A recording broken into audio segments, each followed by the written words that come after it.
시청자 여러분 안녕하십니까? VOA 뉴스입니다. 백악관이 마이크 폼페이오 국무장관의 세 번째 방북을 앞두고 미국의 목표는 북한의 비핵화라고 거듭 강조했습니다. 한편으론 금융제재 전문가를 중심으로 한 백악관 내 북한 전담팀을 본격 가동시켰습니다. 박승혁 기자가 보도합니다. 세라 샌더스 백악관 대변인은 3일 아침 기자들을 만나 북한 문제에 대한 미국의 목표는 변한 적이 없다고 말했습니다. The goal is the same as it's always been, and that's denuclearization. That's what we're going to continue pushing for and continue working with them on. 북한을 세 번째 방문하는 마이크 폼페오 국무장관의 임무는 북한 비핵화라는 점을 다시 확인한 것입니다. 최근 북한이 핵시설을 확대했다는 보도에 대해서는 언급하지 않았고 대신 지난 1일 판문점에서 이루어진 실무진 접촉에 진전이 있었다고 말했습니다. I'm not going to confirm or deny intelligence reports. I'm not going to comment on that. But we had good meetings just a couple days ago with Ambassador Kim. 도널드 트럼프 대통령은 앞서 트위터를 통해 북한과 좋은 대화를 나누고 있으며 대화가 잘 진행되고 있다고 밝혔습니다.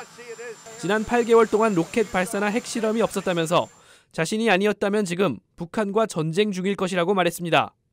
이런 가운데 백악관은 국가안보회의 NSC에 북한 전담 부서를 신설하고 제재 전문가 앤서니 루지에로를 책임자로 임명했습니다. 재무부와 국무부에서 북한 이란 금융제재를 다뤘던 루지에로는 과거 김정일의 비자금 창구였던 방코델타 아시아은행 대북 금융제재를 이끌기도 했습니다. 북한이 비핵화 조치에 나서지 않을 경우 강력한 금융제재 등 다양한 압박 수단을 준비한 것으로 보입니다. VOA 뉴스 박승혁입니다. 북한을 세 번째 방문하는 마이크 폼페이오 국무장관은 미북 정상회담 합의 내용을 바탕으로 북한 측과 세부 사항을 협의할 것이라고 국무부가 밝혔습니다. 전문가들은 북한이 모든 핵과 미사일 자료를 폼페이오 장관에게 제공해야 한다고 지적했습니다. 조상진 기자가 보도합니다. 미 국무부는 마이크 폼페이오 장관의 방북 일정은 하루 일정이었던 지난 두 차례와 달리 1박 2일이라고 밝혔습니다. 폼페이오 장관은 미북 정상회담 합의 내용을 중심으로 북한 측과 구체적인 사항들을 협의할 예정입니다. 국무부는 논의할 게 많다고 밝혔습니다. We're continuing our conversations and also our consultations with the North Korean government about what the president and what Kim Jong-un agreed to at the Singapore summit. So we obviously have a whole lot to talk about. 국무부는 북한 비핵화를 위한 시간표를 제시하지 않을 것이라는 폼페이오 장관의 입장을 재확인했습니다. 하지만 북한 비핵화에 대해 주시하고 있다면서 미북 정상회담 이후 열리는 첫 번째 후속 조치 회담 결과를 기대했습니다. We go into this eyes wide open, with a very clear view of these conversations. 전문가들은 폼페이오 장관이 이번 방북을 통해 북한 비핵화에 가시적 성과를 거둬야 한다고 지적했습니다. 특히 북한이 핵과 미사일 시설을 은폐하고 있다는 보도가 잇따르는 상황에서 북한은 폼페이오 장관에게 모든 핵시설과 미사일 프로그램 자료를 성실하게 제공해야 한다고 말했습니다.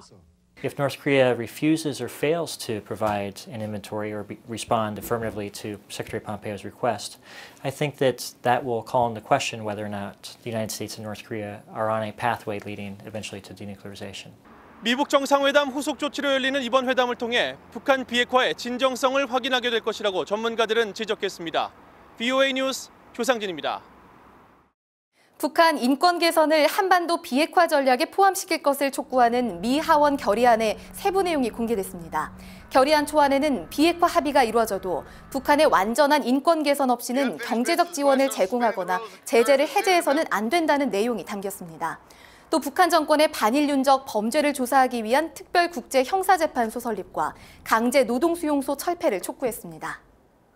북한의 외교 전반을 총괄하는 리수용 노동당 중앙위원회 국제담당 부위원장 겸 국제부장이 러시아와 쿠바를 잇따라 방문합니다.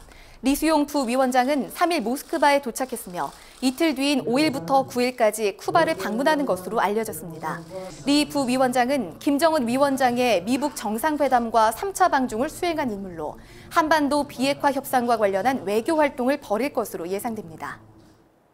유엔 산하 식량농업기구 FAO가 북한을 식량 부족 국가로 다시 지정했습니다. 식량농업기구 FAO는 지난해 가뭄으로 농업 생산이 부진했다면서 필요 수입 곡물량은 64만 톤에 이른다고 지적했습니다.